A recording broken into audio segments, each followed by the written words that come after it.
Hi friends, welcome back to our channel. Good morning friends. అందరూ ఎలా ఉన్నారు?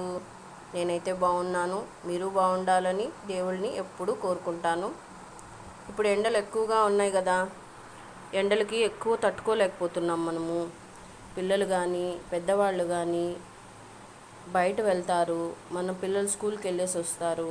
వాళ్ళకి ఎండకి చల్లగా ఒక గ్లాసు, పిల్లలకైనా పెద్దలకైనా ఒక గ్లాస్ మజ్జిగిస్తే వాళ్ళకి వేడి చేయకుండా కొంచెం చలవ చేస్తుంది. మగవాళ్ళకి కానీ మనమైనా కూడా తాగొచ్చు ఫ్రెండ్స్, పిల్లలకు కూడా ఇవ్వచ్చు. నేను మజ్జిగ తయారీ విధానం చూపిస్తాను. చాలా టేస్ట్గా చాలా బాగుంటుంది ఫ్రెండ్స్. ఇంట్లో పాలు తోడు వేసుకున్నాను, చూడండి ఎంత గడ్డగా ఉందో పెరుగు.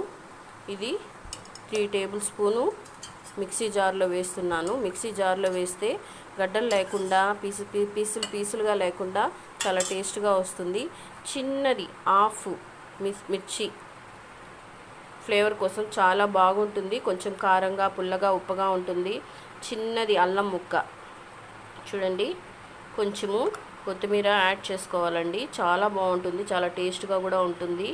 ఇవన్నీ ఎక్కువ గ్రైండ్ చేయకూడదు, లైట్గా అల్లము పచ్చిమిర్చి కొంచెం గ్రైండ్ అయ్యేటట్టు కొంచెం లైట్గా గ్రైండ్ చేయాలి. గ్రైండ్ చేసిన తర్వాత కొంచెం సాల్ట్ వేసి దాన్ని వేరే బౌల్లోకి మార్చుకొని దాన్ని సర్వ్ చేసుకోవచ్చు. దీన్ని తయారు చేసిన తర్వాత మీకు ఎలా ఉందో నేను చూపిస్తాను. చూడండి, పెరుగు, అల్లము, పచ్చిమిర్చి, కొత్తిమీర అన్నీ వేసిన ఇంగ్రీడియంట్స్ మిక్సీ పట్టాను. చూడండి ఎంత కలర్ఫుల్గా వచ్చిందో. వైట్గా ఉన్న దాంట్లో గ్రీన్ లీవ్స్ కనిపిస్తుంటే మజ్జిగ ఎంత కలర్ఫుల్గా ఉందో. ఎండలకి పిల్లలకి కానీ పెద్దలకు కానీ ఇవ్వచ్చండి. దీన్ని ఇలాగే ఫ్రిడ్జ్లో పెట్టేస్తాను. పిల్లలు స్కూల్ నుంచి రాగానే ఎండకి చెరుకు గ్లాస్ ఇస్తాను, మా వారికి కూడా ఇస్తాను. తాగిన అరగంట తర్వాత భోంచేస్తారు. మీరు ట్రై చేయండి, చాలా టేస్ట్గా ఉంటుంది. ఒకసారి తాగారంటే మళ్ళీ మళ్ళీ తాగాలనిపిస్తుంది. ఓకేనా ఫ్రెండ్స్, మీకు నచ్చింది అనుకుంటున్నాను. నచ్చితే లైక్ చేయండి, సబ్స్క్రైబ్ చేయండి. ఓకేనా ఫ్రెండ్స్, బాయ్.